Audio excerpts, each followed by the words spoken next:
खरबूजे की खेती करने के लिए आपको ये भी जानना आवश्यक है कि अगर आप 1 एकड़ में लगाना चाहते हैं तो कम से कम कितने बीज की मात्रा की आवश्यकता पड़ेगी। तो आप देखें, इसको 1 किलो अगर आप वैरायटीज ले रहे हैं तो उसका 1 किलो बीज की आवश्यकता है आपको।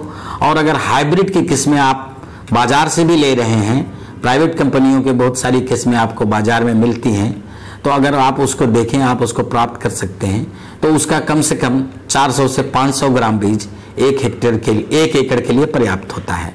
तो इस तरीके से आप बीज अपने पास सुनिश्चित करके आप चाहे तो उसकी नर्सरी तैयार कर सकते हैं या फिर आप लो टनल में डायरेक्ट भी लगा सकते हैं। तो ये दोनों तरीका है। और नहीं तो आप फिर फरवरी में थोड़ा मौसम को गर्म होने दीजिए, रात का तापमान बढ़ने दीजिए, 12 सेंटीग्रेड से ऊपर होने दीजिए, तब आप उसको आप डायरेक्ट खेत में भी बीज की बुआई कर सकते हैं जैसा कि आप नॉर्मल खेती करते हैं। तो आप फरवरी में भी और मार्च तक इसको लगा सकते हैं, उससे आपकी फसल प्राप्त हो सकती है।